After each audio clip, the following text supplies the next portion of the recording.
avec nous. Manuel Bompard, ces images hier notamment qui évidemment ce matin font la une de l'actualité, images de violence, notamment contre les policiers, ce ministère attaqué.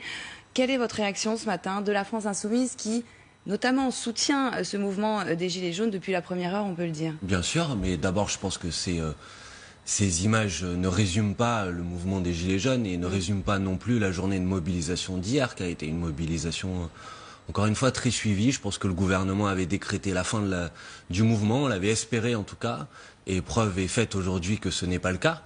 Alors après, il y a eu des violences, elles sont condamnables, c'est une évidence. Il faut toutes les condamner, je veux le dire ici. À la fois celles qui touchent les forces de l'ordre, aussi celles qui touchent les manifestants. Il y a eu beaucoup de manifestants blessés, il y a des images qui circulent sur des violences policières à Toulon, par exemple, qui sont aussi insoutenables que celles que on en a parlé à Luc Travers du syndicat Police Alliance, qui a dit aussi que voilà, les policiers sont aussi sanctionnés et évidemment les condamner des enquêtes aussi. sont menées. Après, je crois que le gouvernement porte une grande responsabilité dans la situation de tension dans laquelle est aujourd'hui le pays. À force de ne pas entendre, à force de ne pas écouter, à force même de vouloir enfumer par des annonces qui ne sont pas à la hauteur de la situation, à force de provoquer, ça a été le cas cette semaine avec notamment les vœux du président de la République et les propos de monsieur Griveaux, je pense qu'il porte une responsabilité dans la situation de tension. Si on veut sortir de ça, et il faut sortir de ça, on ne peut pas continuer chaque semaine ces situations de tension, il faut maintenant des réponses politiques qui soient à la hauteur des exaspérations qui ont été exprimées, des réponses sur le pouvoir d'achat, des réponses sur la démocratie, et malheureusement c'est pas le choix qu'a fait aujourd'hui le gouvernement. Il a choisi une stratégie de la tension et de la répression, et je pense qu'elle ne marchera pas. Donc maintenant il faut qu'il change de cap et qu'il réponde politiquement à la situation. Et qu'est-ce que cherche exactement Jean-Luc Mélenchon? Vraiment, on se pose la question, parce qu'il fait des références systématiquement à la Révolution française, encore l'autre jour, au sujet d'Éric Drouet, et il mêle Robespierre à Éric Drouet, bref. Enfin, hier encore, il publie un tweet partout, l'insoumission aux ordres du pouvoir et aux insultes des chiens de garde, admirable peuple indomptable. Il ne peut pas ignorer que ces paroles-là, elles poussent, même si ce n'est pas son intention, elles poussent à la violence. Non, je ne crois pas. Je pense que, bien sûr, nous appelons à la mobilisation. Et ce n'est pas parce que nous condamnons les violences que pour autant nous amalgamons l'ensemble du mouvement à ces violences. Et surtout, ce n'est pas pour ça que nous disons aux gens d'arrêter de se mobiliser. Vous voyez bien que ce mouvement n'est pas structuré, qui n'est pas en capacité d'organiser ces manifestations. Je ne crois pas ça, monsieur. Il n'est pas. Bah, écoutez, la preuve est apportée chaque samedi. La preuve est apportée chaque samedi que la mobilisation est très large, qu'elle est massive, qu'elle est dans son immense majorité extrêmement calme, de plus en plus, comme on l'a vu hier, par des attaques qui sont délibérément orientées vers les institutions républicaine. Non, donc, là, vous résumez le mouvement à quelques actes. Je ne résume pas du tout. J'ai dit avant que vous n'entriez sur le plateau qu'il y avait parmi les manifestants d'hier, et peut-être la majorité d'entre eux, des gens qui en effet sont désemparés, qui ont besoin qu'on réponde à leurs demandes parce qu'ils ont du mal à finir les fins de mois, parce qu'ils ont du mal à vivre, et que ces gens-là, effectivement, ils veulent continuer à manifester parce ils doivent, comment dirais-je, pour être pris en compte, manifester une pression. Mais la conséquence de ça, c'est qu'il y a sans arrêt des conclusions qui sont récupérées par qui? Je n'en sais rien, mais en tout cas qui sont des atteintes à l'ordre républicain. Hier, sur la passerelle Senghor, enfin, vous êtes un politique, vous savez très bien pourquoi il voulait passer, c'était pour aller place de la Concorde, et puis ensuite se rapprocher de l'Élysée. Ça vous semble pas bizarre que, subitement, comme ça, tous les samedis, il y ait des gens qui ont envie d'aller se promener sur la place de la Concorde, la rue Royale, et puis ensuite la rue Faubourg Saint-Honoré? Ça me paraît aussi bizarre que vous, monsieur, mais moi je ne suis pas aux responsabilités aujourd'hui. Par contre, ce que je sais, c'est qu'il y a un pouvoir aujourd'hui qui a les cartes en main pour mettre un terme à cette situation. Et pour ça, il faut qu'il apporte des réponses politiques à la situation. Est-ce que vous pensez ne ferez pas rentrer la colère des gens à coups de matraque. Vous la ferez en apportant des réponses qui sont des réponses claires. Et aujourd'hui, ces réponses, elles ne sont pas à l'ordre. Est-ce qu'il est audible encore finalement Emmanuel Macron? Parce qu'on entend dans ces cortèges notamment Macron démission et des gens qui n'ont pas envie, pour certains, de parler, notamment quand on parle de ce grand débat national qui commencera le 15 janvier. Certains ne souhaitent pas venir discuter autour de la table. Mais donc, parce qu'il faudrait que ce soit une vraie discussion, madame. Pour l'instant, ce débat national, pour moi, il est mort-né. Il apparaît surtout et il ressemble beaucoup à une grande mascarade parce que le gouvernement a choisi déjà les questions et demain, il choisira aussi les réponses. Aujourd'hui, aujourd'hui, moi, pour répondre à votre question, je pense que la parole du président de la République est extrêmement décrédibilisée, notamment du fait de son comportement depuis le début de ce mouvement. Et maintenant, je crois que la situation, quand on est dans des situations de tension comme ça, pour arrêter cette escalade de la violence, la réponse en démocratie, c'est le retour aux urnes, c'est le retour au vote. Je pense qu'aujourd'hui est arrivé le moment. Bien sûr, je pense qu'aujourd'hui. Dissolution de l'Assemblée ou démission des Non, moi je pense que plus les dimanches vont se succéder et le gouvernement va rester dans sa surdité, et plus la question de la dissolution de l'Assemblée nationale va devenir une question d'actualité. Pas la démission de Macron. Je pense aujourd'hui que si vous voulez avoir un vrai débat, un débat de fond jusqu'au bout, vous devez répondre à la question de qui va trancher à la fin entre les désaccords politiques. C'est ça la démocratie, il y a des orientations différentes qui s'expriment et le peuple tranche à la fin. Donc il faut le retour aux urnes, c'est la seule solution aujourd'hui pour sortir de la situation. Vous demandez l'arrêt des manifestations ? S'il y a une dissolution de l'Assemblée nationale, je pense que les gens comprendront que c'est dans le cadre électoral que se trancheront les débats politiques qui aujourd'hui ont lieu dans la rue parce qu'ils n'ont pas d'autre lieu pour s'exprimer. On va un petit peu plus loin, en effet, dans les revendications, les demandes. On le sait, le mouvement des Gilets jaunes à la base était parti donc de cette hausse de la taxe des carburants.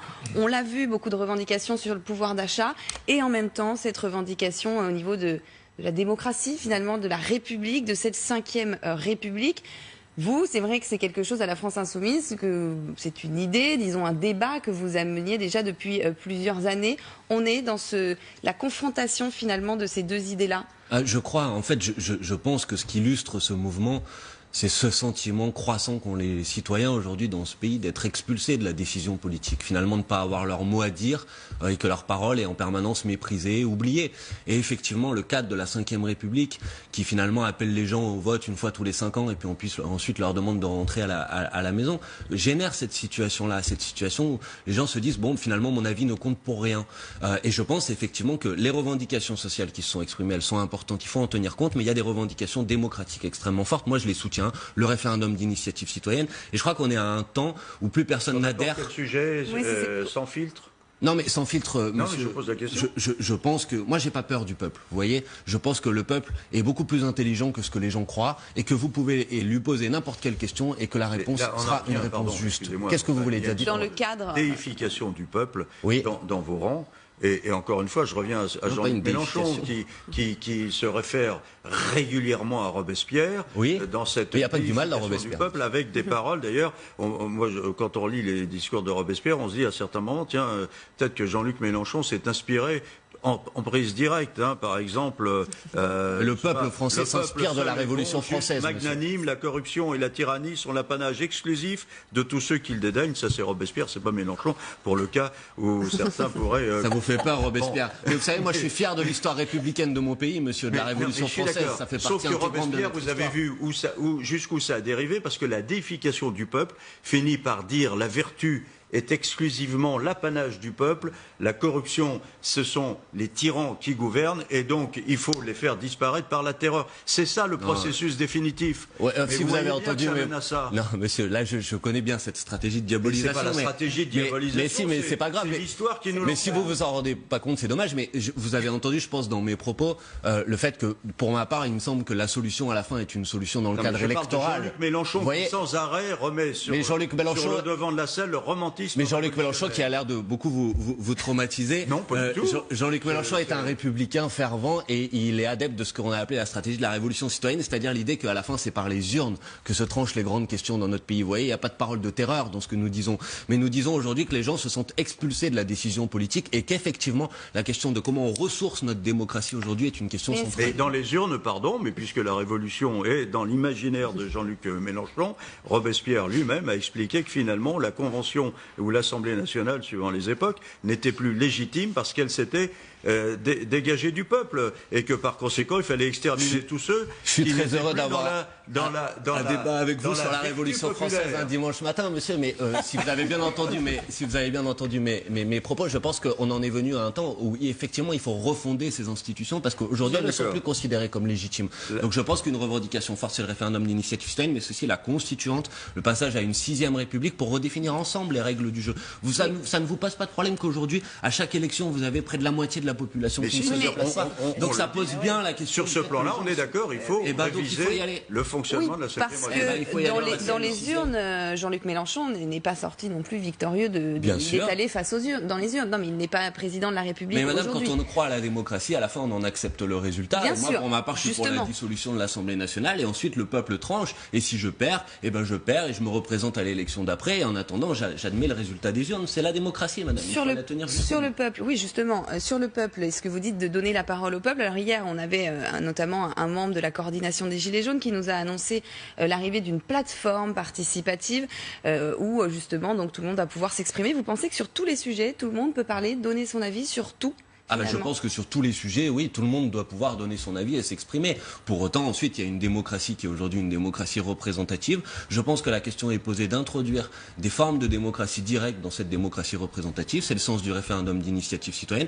Moi, je suis pour la révocation des élus, la possibilité, par exemple, à mi-mandat, de dire si un élu n'a pas tenu ses engagements, on puisse le révoquer et le remplacer. Vous voyez, introduire des formes de participation directe du peuple dans la démocratie. Mais bien sûr, heureusement que le peuple doit pouvoir donner son avis sur tous les sujets. C'est indispensable, c'est nécessaire. Avec un cadre... Et sans filtre. Parce que partout où les référendums d'initiative citoyenne ou populaire, qu'on les appelle, peu importe la dénomination, sont organisés, il y a toujours un filtre. Déjà, la Cour constitutionnelle ou le tribunal constitutionnel du pays vérifie que la question posée s'inscrit bien dans le cadre de la Constitution en vigueur. Et puis, il y a des sujets qui sont parfois exclus du champ du référendum. C'est le cas en Suisse, c'est le cas en Italie. En Italie aussi. Non mais, monsieur, moi je suis d'accord avec ce que vous dites. Il ne m'appartient pas à moi de vous dire quelles vont être les modalités précises de ce référendum. D'ailleurs, je suis pour une constituante pour que les gens en discutent ensemble. Donc bien sûr qu'ensuite, il faut des modalités. Il y a des aspects qui sont constitutionnels, par exemple, peut-être qu'il ne faut pas les remettre en cause.